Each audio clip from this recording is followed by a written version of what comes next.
मुक्त्यारपत्र किंवा power of attorney म्हणजे नेमकं काय? पॉवर ऑफ अटर्नी किंवा मुक्त्यारपत्र हा एक कायदेशीर कागद आहे, कायदेशीर दस्तऐवज आहे, ज्याद्वारे एखादी व्यक्ती दुसऱ्या व्यक्तीला काही ठराविक कामे करण्यासाठी ते अधिकार देते. यामध्ये जी व्यक्ती अधिकार देत आहे ती असते मुक्त्यारदाता म्हणजेच प्रिन्सिपल, आणि ज्या व्यक्तीला अधिकार दिले जात आहेत त्याला म्हणतात मुक्त्यार म्हणजेच अटर्नी. उदाहरणार्थ, जर तुम्ही परदेशात असाल आणि तुम्हाला तुमच्या नावाची जमीन विकायची असेल तर तुम्ही तुमच्या घरातील कुठल्या तरी एका नातेवाईकाला पॉवर ऑफ अटर्नी देतात, त्याला मुक्त्यार म्हणून घोषित करतात. म्हणजेच तो तुमच्या बिहाफमध्ये तुमच्या जमिनीचा व्यवहार करू शकतो. आता पॉवर ऑफ अटर्नी किंवा मुक्त्यार पत्राचे दोन प्रकार पडतात. पहिला जनरल पॉवर ऑफ अटर्नी आणि दुसरा special power of attorney. General power of attorney किंवा जीपी अंतर्गत सर्वसाधारण अधिकार मिळत असतो, जसे मालमत्तेचा व्यवहार, बँकेचे व्यवहार किंवा प्रतिनिधित्व. आणि जीपीए किंवा जनरल पॉवर ऑफ अटर्नीला कुठल्याही प्रकारची एक्सपायरी डेट नसते. जोपर्यंत जीपीए रद्द केला जात नाही किंवा जोपर्यंत मृत्यू होत नाही तोपर्यंत तो व्हॅलिड असतो. आता स्पेशल पॉवर ऑफ अटर्नी म्हणजे कुठल्या तरी ठराविक स्पेसिफिक कामासाठी दिलेला अधिकार. म्हणजे मल्टिपल प्रॉपर्टीज असतील पण त्याच्यापैकी फक्त एका फ्लॅटची विक्री करण्यापुरता दिलेला हा अधिकार. त्या फ्लॅटची विक्री झाल्यानंतर ती पॉवर ऑफ अटर्नी ही संपुष्टात येते. आता पॉवर ऑफ अटर्नी कधी वापरला जातो किंवा कोण वापरू शकतो? परदेशात असणाऱ्या व्यक्ती, वृद्ध किंवा आजारी व्यक्ती सुद्धा त्यांच्या बिहाफवर काही कामे करायची असतील तर पॉवर ऑफ अटर्नीचा यूज करू शकतात.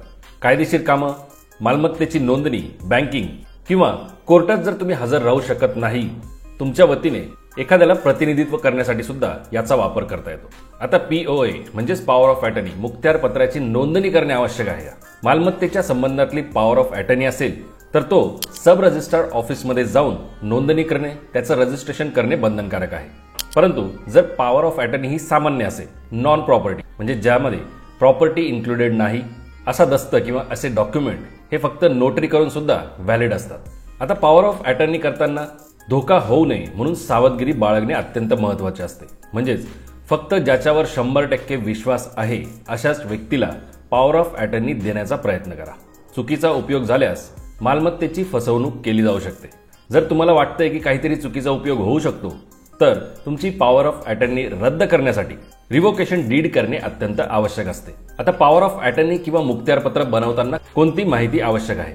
मुक्त्यार ज्याला अधिकार दिला जातो आणि मुक्त्यारदाता जो अधिकार देतो यांचे पूर्ण नाव, पत्ता, वय, ओळखपत्र, कोणत्या कामासाठी अधिकार दिला जात आहे त्याचे स्पष्ट वर्णन, मुदत, किती कालावधीसाठी हा अधिकार असेल, कायदेशीर स्टॅम्प पेपरवर लिहिलेले असावे.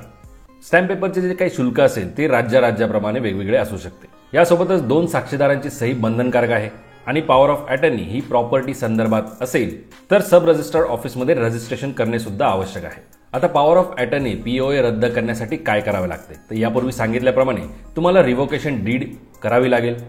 ती संबंधित कार्यालयामध्ये जाऊन त्याची नोंदणी करावी लागेल आणि मुक्त्याराला म्हणजे ज्याला ते अधिकार दिलेले आहेत तसेच संबंधित पक्षांना तो पीओए रद्द करत असल्याची नोटीस दिली पाहिजे. आता हा पीओए कोणकोणत्या कामासाठी वापरला जाऊ शकतो?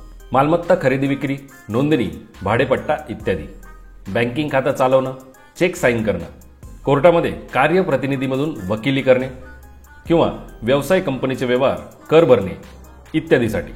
पॉवर ऑफ अटर्नीद्वारे कोणत्या गोष्टी केल्या जात नाही? वैयक्तिक निर्णय जसे लग्न, मृत्यूपत्र लिहिणे, वसियत लिहिणे यासाठी पॉवर ऑफ अटर्नीचा यूज करता येणार नाही. आणि मृत व्यक्तीच्या नावावर दिलेला पीओए रद्द ठरवला जातो. बऱ्याच लोकांना पॉवर ऑफ अटर्नीबद्दल काही मिथ्स, काही गैरसमज आहेत किंवा आपण त्याला चुकीच्या समजुती आहेत असं सुद्धा म्हणू शकतो. पहिली म्हणजे पीओए दिल्यानंतर ज्याच्या नावावर तो पीओए आहे, जो मुक्त्यार आहे, त्याच्या नावावर आपली प्रॉपर्टी कायमची होऊन जाते. हे चुकीचं आहे. तर पीओए पॉवर ऑफ अटर्नी मुक्त्यारपत्र म्हणजे मालकी हक्क नाही, तो फक्त एक अधिकार असतो स्पेसिफिक टाइमसाठी.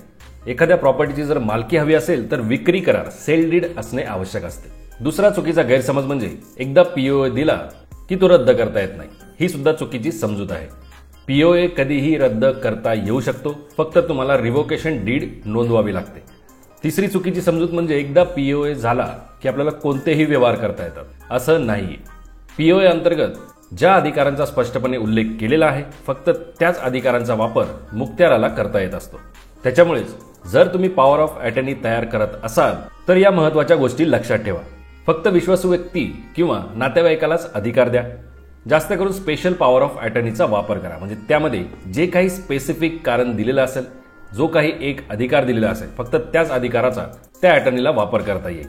जो काही अधिकार तुम्ही त्याला देणार आहात तो स्पष्टपणे उल्लेख करा, त्याची मर्यादा ठरवा आणि त्याला मुदतही द्या. पॉवर ऑफ अटर्नी करत असताना साक्षीदारांसह त्याची नोंदणी करा आणि पॉवर ऑफ अटर्नी हा रद्द करता येईल, रिव्होकेशन डीड करता येईल अशी तरतूद सुद्धा त्यामध्ये करा. तर आशा करतो की पॉवर ऑफ अटर्नी किंवा मुखत्यारपत्र म्हणजे नेमकं काय, त्याचा वापर कसा केला जातो, कसा केला पाहिजे याची माहिती तुम्हाला या व्हिडिओमधून मिळाली असेल. व्हिडिओ इन्फॉर्मेटिव्ह वाटला असेल तर अवश्य लाईक करा, इतरांसोबत शेअर करा आणि अशाच महत्त्वपूर्ण माहितीसाठी आपल्या चॅनलला जरूर सबस्क्राईब करा. धन्यवाद. जय हिंद, जय महाराष्ट्र.